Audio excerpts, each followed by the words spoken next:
found this guitar in the garbage can. It's a very nice, beautiful Suzuki guitar, you know, and sometimes not worth bringing to Luthier. And this is our series, Keeping Up with the Joneses, illuminating the Luthier. So we got here is our Japanese Suzuki model 700. These aren't the best guitars, they aren't the worst guitars. It's the perfect guitar to find in the trash, something you can fix on your own and put together. So it's got great materials. Let's get into it. First thing we're gonna do is untangle this mess. We gotta remove the hardware and we gotta get rid of these strings. So I'm gonna dip into my tool chest and go ahead and grab my, cut these out.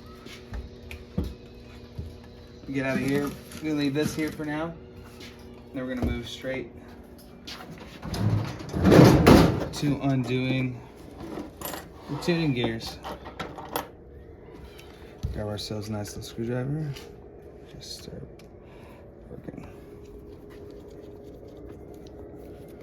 We're gonna keep all this together.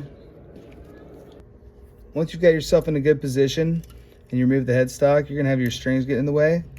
You wanna grab something and you don't wanna put any excess pressure on the outside. But you're gonna wanna start snipping these strings and unraveling the coil.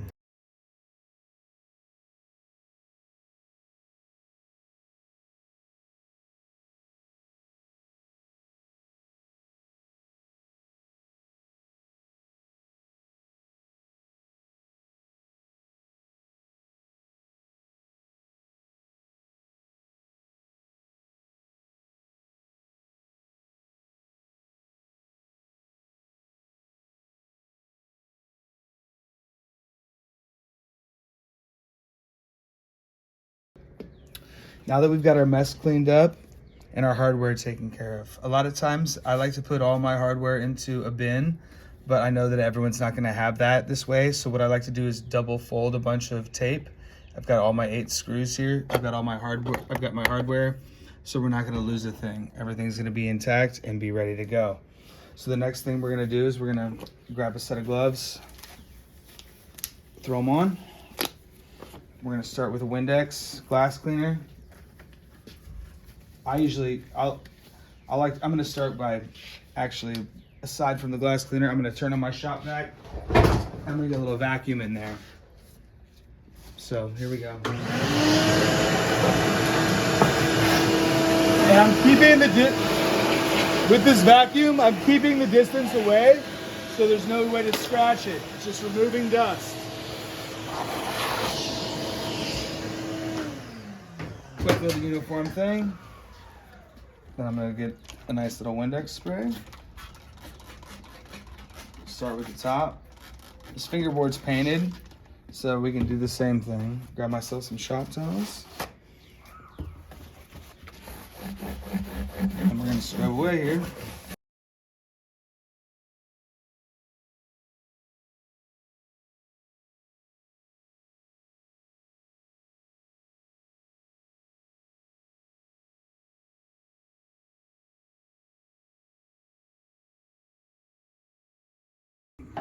Pop open some mineral spirits and we're gonna clean, like I said, to keep our finger oils off of there and everything else.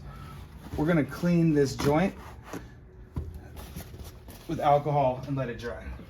Or mineral spirits, you know. You know the name of the game. Anything will work. Use your mama's nail polish if you want. But it's gonna prevent us from getting a black line. It's gonna keep all this together. All right. We're gonna let this dry now in the air, and we'll see you in a few. Okay, now that we're all dried up, before we get any glue on anything at all, what we're gonna do is want a dry clamp. The principle here is we're gonna get this together and we're gonna need 2 flat surfaces. Preferably, I'd like a clear plastic, but I know everyone's not gonna have that at home, so I'm gonna do it this way. And once we get this glued up, I'm gonna wrap plastic, saran wrap around it so the glue doesn't stick to it. But for right now, and I've rounded over the edges of all these, we're just gonna dry clamp it and see how it fits together with 2 pieces of wood. All right, so we're gonna hold that like that. We're gonna get our clamp ready to go. And we're gonna start with the first one. Needs to be out a little more. A little bit more. The principle of this is just so we know what it's gonna take. You see this gap there? We're gonna work it back towards it, and we're gonna find the pressure where it doesn't let it slide. We usually leave that first clamp on a little raw and try to work this to the best position I can. I'm gonna tighten that clamp, and I'm gonna go around the exterior. I'm gonna get all the points of position. So I want this whole joint to be glued up good. So I'm gonna spin around. And we're gonna get a bunch of clamps on here. And we're gonna get this as close as we possibly can. So we've wrapped our flat pieces with saran wrap so they don't adhere to the instrument. Our next step is we have our glue. We're gonna just start painting it in here. I like to use a brush, it's less mess. I already have my warm water and I already have my rag ready to go. Great thing about this wood is water soluble cleanup, or this glue, I'm sorry. It's water soluble cleanup. So my grandpa and his wood shop always told me use 3 times as amount of glue as you think you'd need. Now, everybody has a different method, and so do I. So here's how I'm gonna do it, and here's how I'm gonna help you do it. Let's not forget that we've got a gap in here. So we're gonna force this open, and we're gonna work it back and forth from the top, and gently, I'm using my fingers and my thumb to pull back and forth. And we're gonna wanna pull on this until glue comes through the other side. And you can use our fingers and push in. As a matter of fact, we're gonna throw on gloves so we don't have any of these oils, even though I just cleaned my hands. Even though our hands are clean, we're using a little extra precaution, and we're gonna put our gloves on. It's not necessary, but you know, you wanna be professional about certain things. So, like I said, you're using your fingers to push away without breaking. It's a real subtle thing here. We're gonna push it in there with our glove. Look, so now that we've gotten through with the squeeze, we know that we're good to go. Wipe that away, and we're gonna paint the rest of this thing up.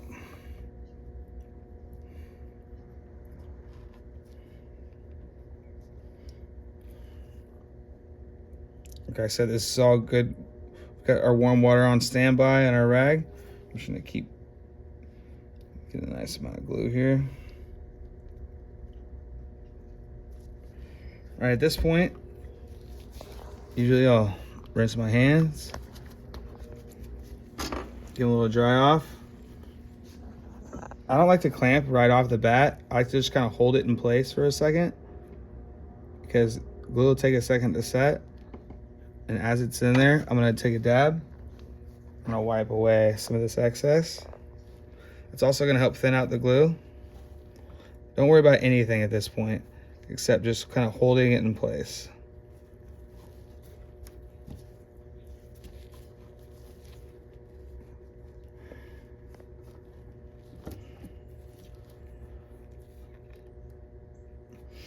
At this point, we're just gonna want to kind of align it. Wipe the glue away. Wipe the glue away. It's not gonna stick permanently, but you are gonna get it to kind of hold to where it's gonna be. You can see that original crack up the center there. So right now we're just kind of holding it in place. And a good glue joint is gonna provide as much original stability as the original glue joint itself, because a lot of these are scarf joints and things like that. So the tension on a classical isn't as high as on a steel string guitar. And if you have to, you can put 2 splines in here, but that's not going to be required for what we're doing today. We're going to want to gently put our backing on there. We're going to want to gently roll our top. I like to be able to see the joint still. I'm gonna take that original clamp, and now that we have them dry clamped, everything should fit pretty good. We're gonna start there. I'm gonna put pressure under my 2 fingers on the bottom, and I'm gonna slowly clamp this up right down here. And then I'm gonna work this down just a little bit, right to where we got some pressure right there. And I've rounded these edges off, so we're not gonna have a direct line.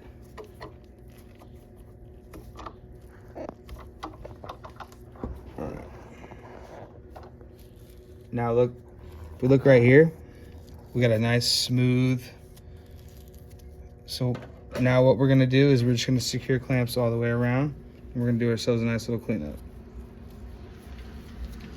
Everything's looking great so far. You know why? Because we dry clamped. So now we're not gonna put all the full pressure on each side because that could shift it just enough to get it nice and tight. And at the very, it's like a tire.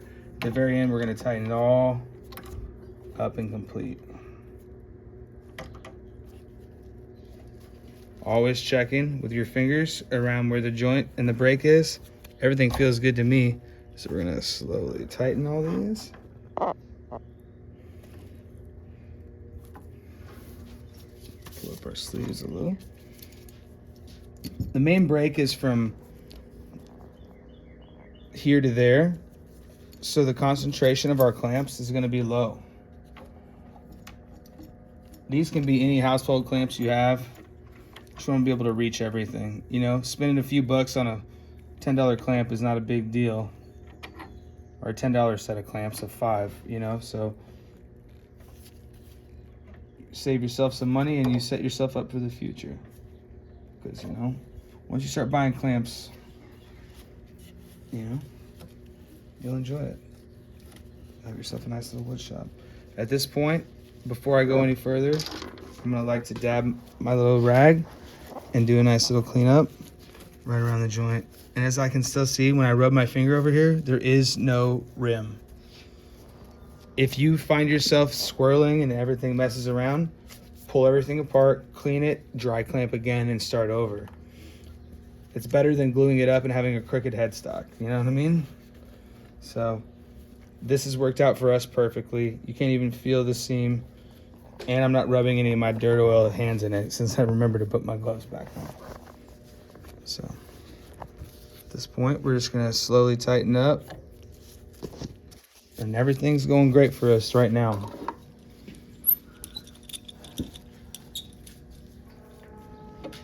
Really happy with the way this all turned out so far.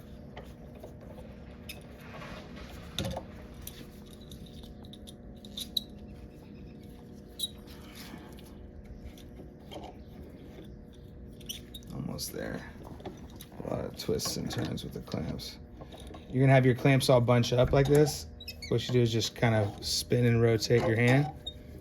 And everything is a slow adjustment. You squeeze a clamp too hard, you're gonna misalign your whole project. It's all about finesse, constant checking. And this is, to me, this is the perfect glue up right now because I'm seeing everything close up. The last thing I'm gonna wanna do is put one last clamp on the outside, just for good measure. And it's gonna go direct center in the middle. I'll twirl this bad boy around. Almost there.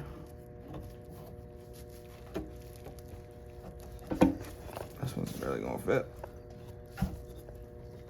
You know what? I'm gonna do right there.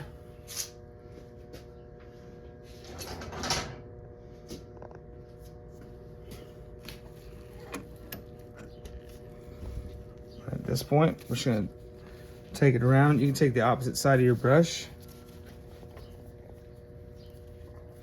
Dip this in, and you can get in those little crevices that kind of bother you up a little bit.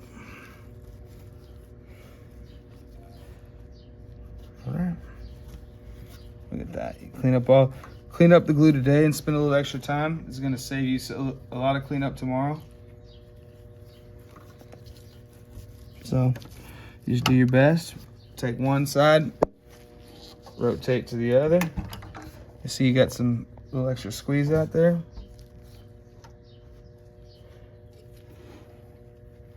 Come around here.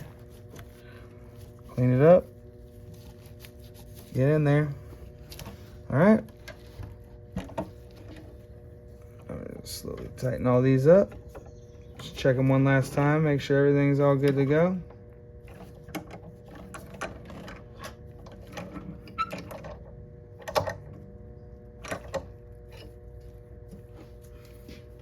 All right. 24 hours later, we'll be back at it.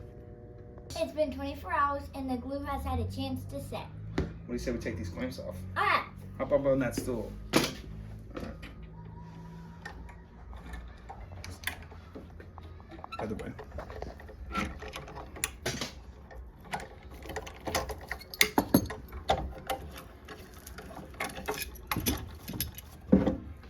Spin a little more. There we go.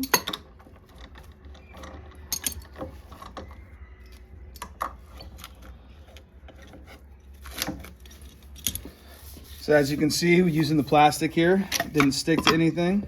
And we've got ourselves a nice clean glue joint. All right, let's take a pause and clean up this mess and we'll get ready for the next step. Okay, so now we got our little mess cleaned up. We got all the clamps put away and we've got ourselves a nice warm dish of water. We've got our rags, this little dip. We've already saturated both rags. Here we come, and we're just gonna clean up a lot of this excess glue. That's just gonna take a little scrubbing. And everything on the outside is just gonna kind of fade away and it's not gonna compromise the inside. So we're just gonna scrub. And you can see right there, I'm gonna go ahead and grab, just keep scrubbing there, Marge. Grab this. If you look up close, I'm gonna cut this glue away from the side at an angle. Pull it away, same thing with right here. We'll do my best not to cut into anything. Patience is the name of the game here, just like always with Luthier. I'm gonna take my fingers like this, kind of make a little thing, and I'm just gonna pull that excess glue matter away, and then we're just gonna keep scrubbing. Let's hit it, Margie.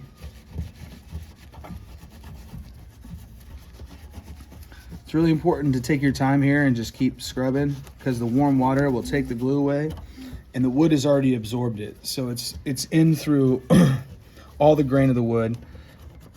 And so anything out here is just gonna clean away real good. And then we're gonna need that super clean so the finish and our touch-ups will stick to it. You could be totally done right here, right now, and have a guitar that's gonna be structurally sound as a classical and still work. But we're gonna go all the way. And this is just good practice if you wanna get into Luthier and kind of just show you the steps it takes on a guitar that doesn't have a lot of value. You never wanna do this to an expensive guitar. You always wanna seek the proper Luthier and get a nice consultantship. And you'll find that most of these people are super nice and they'll help you on your way. I wouldn't go asking them for tips and trades. You gotta find that out on your own unless you're willing to pay them a considerable amount to tell you what you wanna know. That being said, I'm gonna give you the poor man's instruction to doing something without ruining or devaluing an instrument and just saving something that you can use and have a good time with. Put you on the right track. If you'd like to become a luthier or if you just like to do projects at home, everyone loves it, you know? So I'm doing my best to kind of show you the best way to do it, but I can't stress it enough. Don't be doing this to your grandpa's Martin. You know, it takes years and years and years. You have to do 100 of these before you can even attempt at touching, under professional instruction, attempt at touching something like this on your own. Now that we've broken all the edges of the crack, we're gonna sand flat and we're gonna rebuild this line for the headstock. You can only do that with a flat block with sanding paper. We're doing a light sand. You're gonna make slow work and you're gonna make it work fast. And what I mean by that is that if you try to sand too fast, you're gonna break that little edge. You got a flat sanding block, and we're gonna make this thing look just like it did. And at the end of this, it's gonna be unrecognizable. So now that we've got our break, you know, there's always gonna be gaps. Everything came together pretty good here. We've kind of sanded down this flat, and we're gonna blend it. So what I've done a little bit so far, without breaking this line, is just kind of roll over this repair. without breaking any of these lines. Sometimes I'll take a black marker, go like this, and I can rub this off with mineral spirits. You don't want to break this line. You don't want everything to look all fucking goofy, you know? So here's a half little round. What am I doing there? Not fucking touching that. That black line stays intact. You can actually even make this more refined. Look, I'm gonna make it look better. See that line? I'm not gonna break it. Always remember to rotate your instrument. Here I'm gonna do like a little downstroke. I'm gonna hold it like this. I'm gonna push down like that. You know, I learned this in my grandpa's wood shop, and then I was working as a luthier in Colorado when I was very young. But one thing I had was file technique, to whereas you can smooth something out without destroying it, and you don't put any divots in it. Smooth work, like Vincent Gallo, you know? Just fucking keep it smooth. You know, camera's on me. As you can see, when I rotate this around, I'm just skimming the surface. It's a game of patience. You break this line, you don't break this line. I'll put my finger there, I'll file it to the outside. Like I said, your guitar would be fine to do this with. See how that line I'm keeping? I'm actually making that line better, aren't I? By providing a little stop. See how that line's getting more refined? When we're done with this, it's gonna look better than it did when it came out of the factory. And this is something you can practice on, and just kind of things you can bear in mind to a repair type scenario. All right, let's fucking cut this thing in and make it look smooth, because it doesn't. Let's put some sharp corners on there.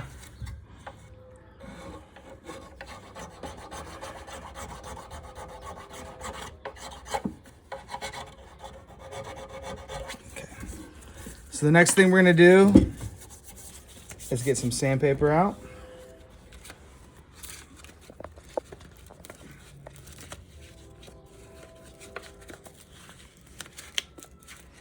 Fold this in half. And this time I'm gonna reverse. This has cork on it, so it's not gonna scratch. It's my neck rest. So now I've got the proper angle, and I'm just gonna kind of slowly work it. If you lose your little line and you fuck up, put it back there, because you're sitting on finish.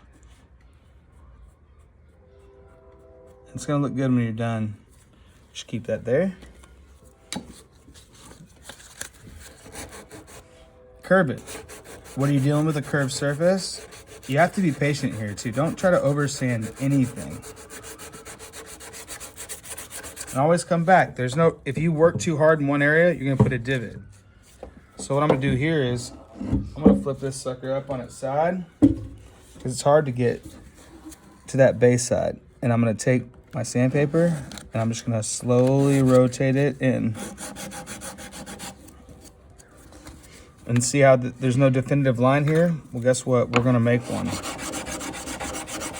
So after the break, you got no line, you take a flat block, and you're gonna,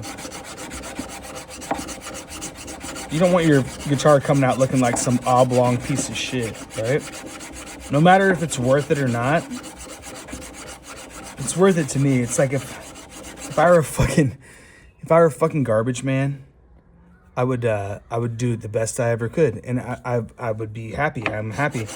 But what we're gonna do by sanding this with a flat block, see how we're recreating this line?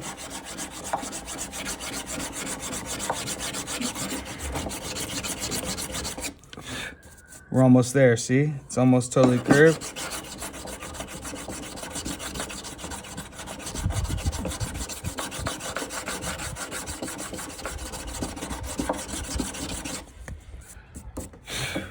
Oof, starting to get there, isn't it?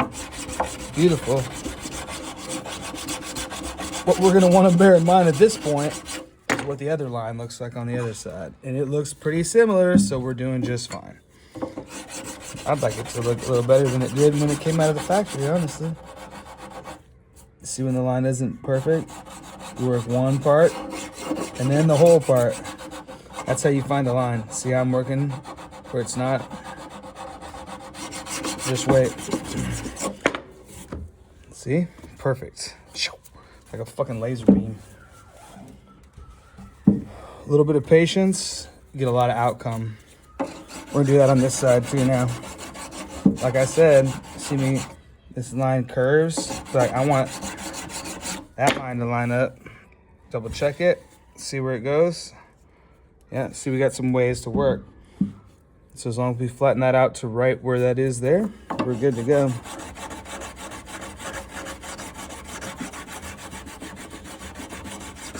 I'm working towards that corner without bending it over. Keeping it level.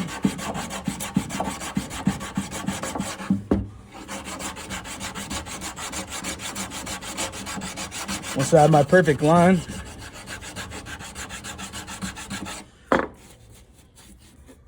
this motherfucker right here. Brake hat full.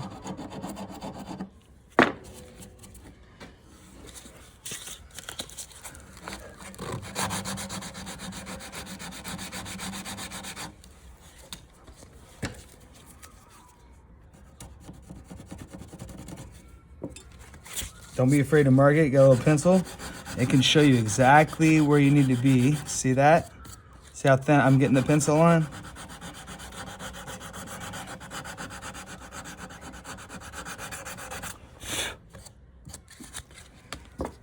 See any little minor curvature? We're back. Okay?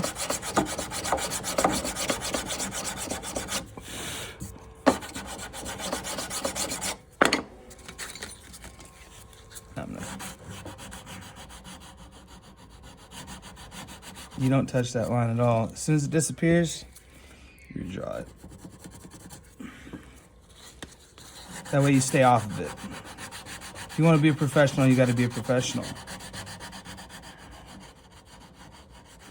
You never get in a hurry. See that line I'm maintaining?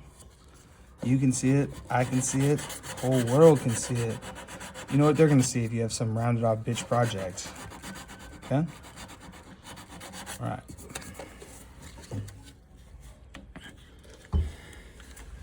At this point, I'm gonna sand the face. Compromise it.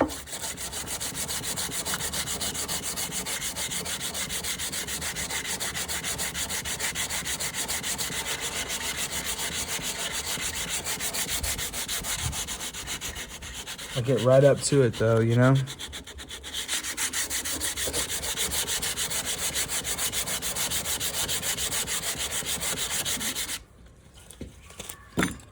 I'll fold this same piece of paper in half.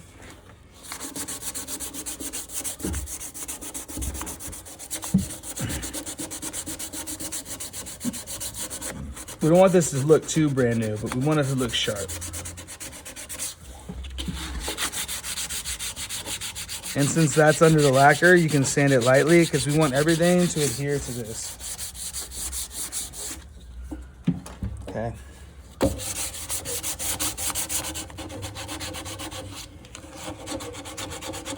Okay, we're gonna stop here and we're gonna move on to the next step. So now that we've minded our lines and we've got our headstock lines figured in, we're gonna start working a little bit more of this. What I like to do is take my little headstock rest, which I usually normally use like this, and I'm gonna flip it back around because it's got cork on it.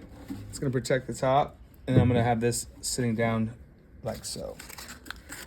I'm gonna wrap it around the tip of my finger, and I'm gonna not touch any of the lines here.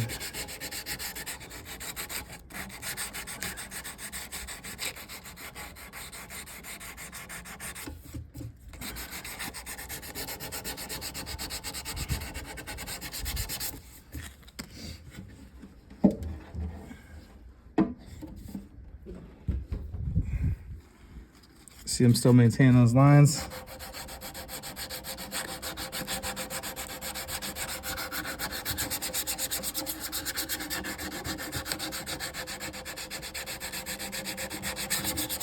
All right.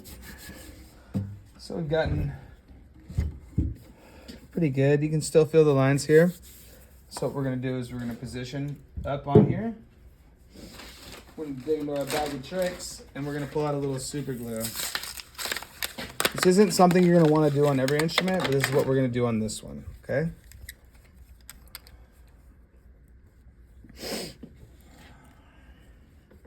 Always wanna check outside of it. Got ourselves a nice bead. And now we're gonna work a nice layer of super glue over the crack.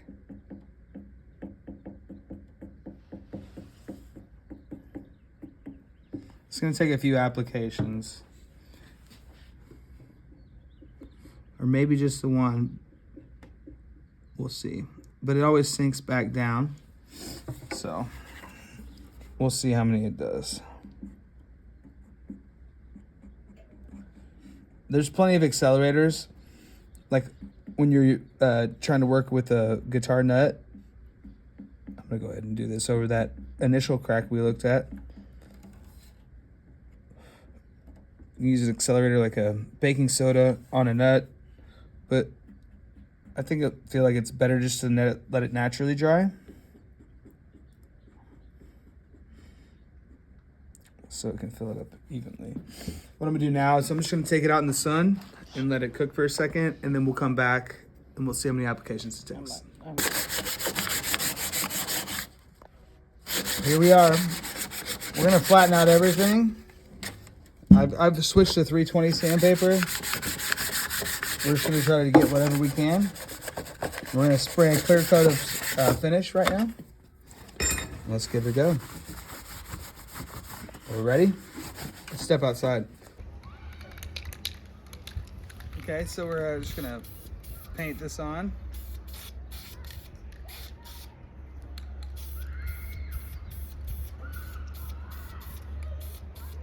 No drips, no slips. Okay.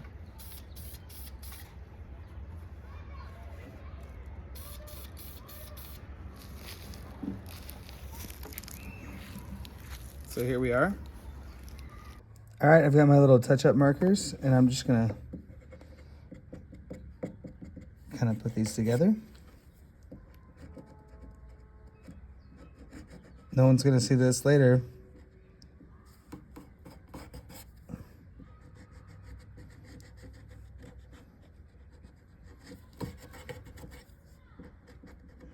Yep. Look at that.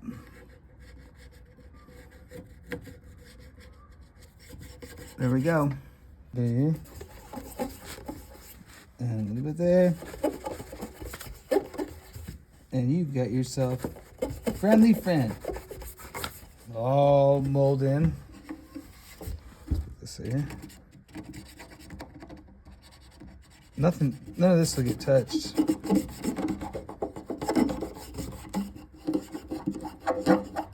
There we are. Cool. Give us a minute. We're gonna put this thing back together. We're screwing in the last of our screws here on our hardware. And we're all set, and we're gonna get it all strung up. Oops. There we go. All right. Next thing we're gonna do is put the strings on, and we all set to go.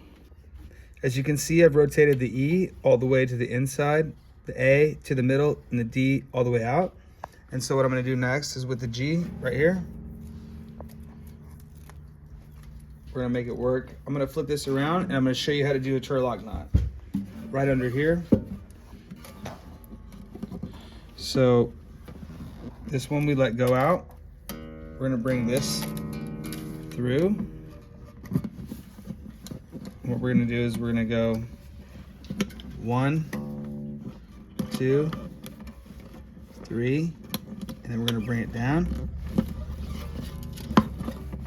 Push the D string back and let this one go on to the next.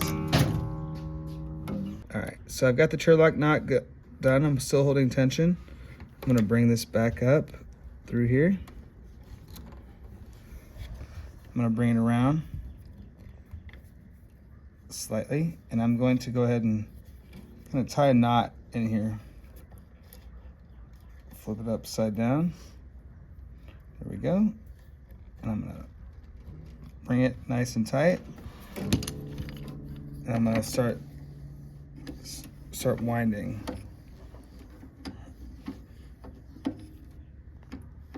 Do my best here.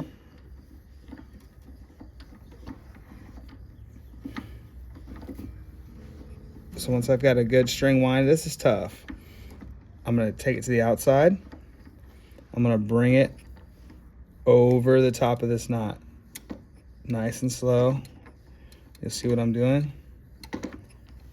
And I go to the inside, and I'm gonna cross it again. And I'm gonna bring it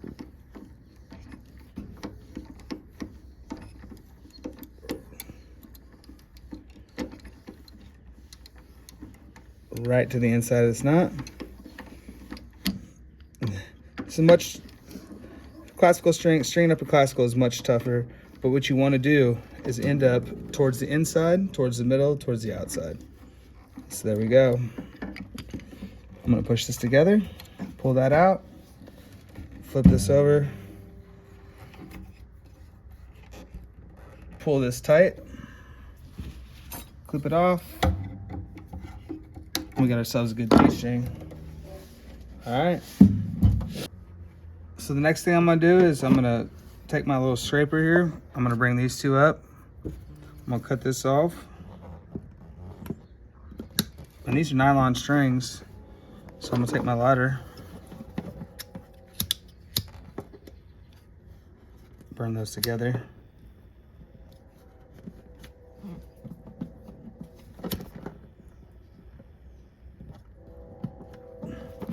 There we go. That's the turlock knot.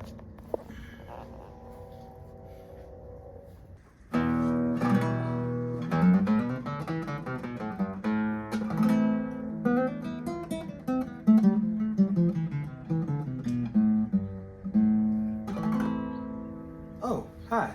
Didn't see you there. Welcome back. So, we're all set. We're all done and good to go. Got our classical Suzuki out of the trash and all fixed up. And now it's on to sail. It's a beautiful playing instrument.